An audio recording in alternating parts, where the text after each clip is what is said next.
a special Thanksgiving edition of The Cordial Reader. For those who call me Great Auntie Best, here are 3 readings from the public domain, starting off with a poem and a story from the Topaz Story Book, first published in 1917. Pumpkin Pie by Mary Mapes Dodge. Through sun and shower the pumpkin grew when the days were long and the skies were blue, and it felt quite vain when its giant size was such that it carried away the prize at the county fair when the people came, and it wore a ticket and bore a name.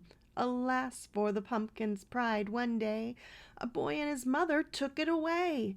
It was pared and sliced and pounded and stewed, and the way it was treated was hard and rude. It was sprinkled with sugar and seasoned with spice. The boy and his mother pronounced it nice. It was served in a paste, it was baked and browned, and at last on a pantry shelf was found. And on Thursday John, Mary, and Mabel will see it on Auntie's laden table. For the pumpkin grew 'neath a summer sky, just to turn at Thanksgiving into a pie. A Turkey for the Stuffing by Katherine Grace Hulbert. It always made Ben feel solemn to watch the river in a storm. Today it was gray and rough and noisy, and the few boats which went down toward Lake Huron pitched about so that their decks slanted first one way, then another, and their sides were coated with ice. "Grandma, what day's today?" he asked at last, turning from the stormy river to glance about their warm, comfortable little room.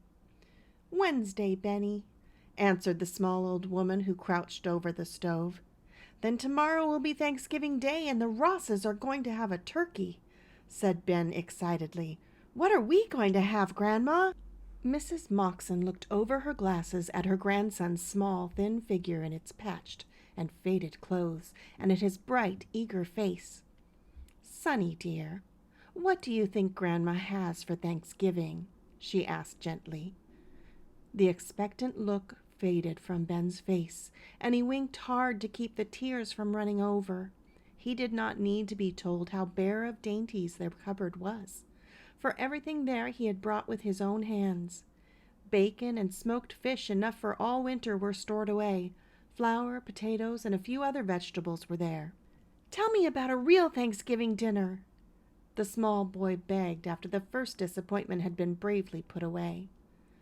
Mrs. Moxon took off her spectacles and leaned back cautiously in her broken rockered chair.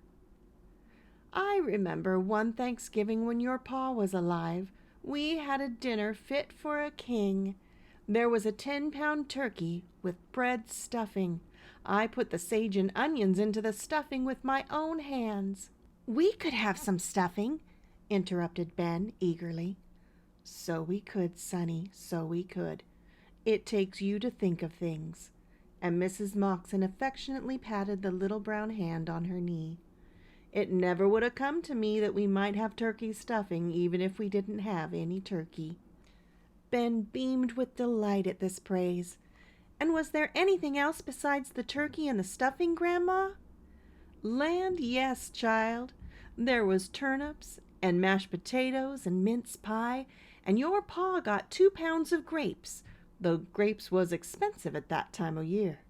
Yes, nobody could ask for a better dinner than that was." "We could have one just like it, all but the turkey and the mince pie and the grapes," said Ben hopefully. "So we can, and will too, child," answered the old woman. "Trust you for making the best of things," and the two smiled at each other happily. Next morning Ben watched his grandmother add an egg, some sage, and chopped onion to a bowl full of dry bread, pour boiling water over it, and put the mixture in the oven. "Your father said I made the best turkey stuffing he ever ate," she said with satisfaction. "We'll see how it comes out, Benny." "I can't hardly wait till dinner time," Ben said with an excited skip. "I believe I'll go down to the beach and pick up driftwood for a while. You call me when the things are most cooked, Grandma." The storm of the day before had left many a bit of board or end of a log on the beach that would be just the thing for Mrs. Moxon's stove. Ben worked so hard that he did not notice a big barge that was coming slowly down the river, towing 2 other boats behind it, until he heard a voice ask, "Hello, kid! What makes you work so hard on Thanksgiving Day?" Then he straightened up to see the boat's captain standing near its pilot house and shouting through a great trumpet. "I'm waiting for dinner to cook," Ben answered in his piping voice. "Can't hear you," roared the captain. "Run home and get your horn and talk to me." Ben ran up the little hill to Mrs. Ross's and borrowed her trumpet or megaphone. One's voice sounds much louder when these are used, and they are to be found at every house on the shores of the St. Mary's. Boats, and those on the land, often want to say, "How do you do?" to each other. It was all Ben could do to hold the great tin trumpet on straight, for it was nearly as long as he was.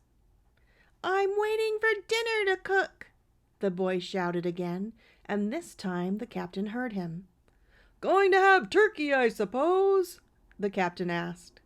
"No, but we're going to have turkey stuffing," answered Ben with pride. "Turkey stuffing, but no turkey! If that isn't the best I ever heard!" The captain had dropped his trumpet and doubled up with sudden laughter. Luckily, Ben did not hear. "What else are you going to have?" he called when he had repeated the joke about him. "Mince pie without any mincemeat?" "No, sir!" Ben's voice was shrill but clear. "My father had mince pie for Thanksgiving dinner once, though." Did he?" The captain dropped his trumpet again. "That boy's all right," he said to his first mate. "He's too plucky to be laughed at. I'm going to send him some turkey for his stuffing, Morgan. Tell the cook to get ready half a turkey and a mince pie. And say, Morgan, have him send up one of those small baskets of grapes. We'll tie them to a piece of plank, and they'll float ashore all right. Tell the cook to hurry, or we'll be too far downstream for the boy to get the things." Then he raised his trumpet again. "Say, kid, can you row that boat that's tied to your dock?" "Yes, sir." "Well, you hurry out into the river and I'll pull off a float with some things for your Thanksgiving dinner. You're going to have some turkey for that stuffing." You may be sure Ben lost no time in pushing the rowboat off into the stream, where the end of a plank and its delicious load were soon bobbing up and down on the water. How he did smack his lips when he lifted into the boat, and how pleased he was for Grandma. "First the stuffing and then the turkey. My, ain't I lucky?" He did not know that the captain had said he was plucky, and that luck is very apt to follow pluck. How Thanksgiving Came, from Really So Stories by Elizabeth Gordon, 1924. "Gobble, gobble, gobble," said Mr. Turkey, proudly spreading his wonderful turkey tail fan and looking as pompous as no one but he can look. "Oh, you funny, conceited bird," said the boy named Billy. "You won't be so noisy next Thursday when we have you for Thanksgiving dinner. But that reminds me, won't somebody please tell me why the turkey is called our national bird? I thought it was the eagle. And why do we always have Thanksgiving Day on Thursday?" "Well, you see, son," said somebody, "it started this way. As you of course know, our Pilgrim fathers and mothers came over in the Mayflower and landed on Plymouth Rock on November 21st, 1620. Just 102 brave souls in a strange land full of strange people who might well resent their being there.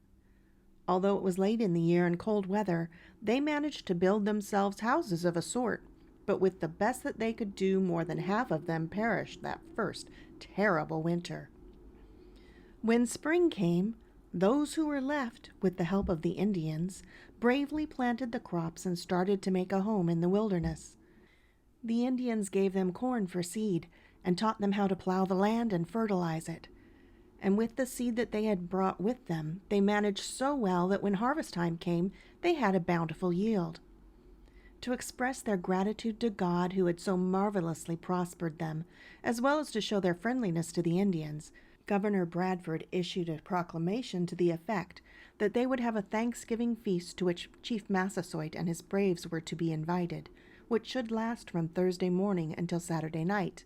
That was in October 1621.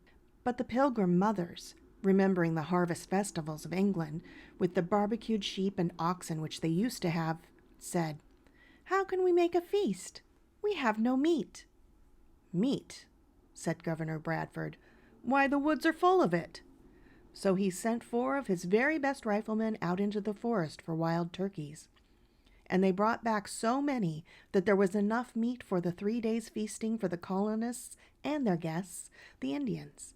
And ever since then, no Thanksgiving feast could be really right without a nice plump turkey. "Did the Indians like the feast?" asked the boy named Billy. "Indeed they did," said somebody. "They liked it so well that Chief Massasoit sent his young men back with a gift of nice fat deer, which they had shot especially for the colonists." Chief Massasoit wanted to show Governor Bradford that the Indians knew how to play fairly. "So that's how Thanksgiving became," said the boy named Billy. "Yes," answered somebody. "But it was a long time after that before it became the good old holiday that we know now. In the first year of his office, President George Washington issued a proclamation recommending that November 26, 1789, be kept as a day of national thanksgiving for the establishment of a form of government that made for safety and happiness. After that, it was only held at odd times, but in 1863 it became a national holiday, and the last Thursday in November is always proclaimed by the President as a day of prayer and thanksgiving." "We're going to have the whole family here for dinner this year," said the boy named Billy, "and we're going to have turkey and cranberry jelly and pumpkin pie and everything." "Gobble, gobble, gobble," remarked Mr. Turkey. "We shall," remarked the boy named Billy, laughing.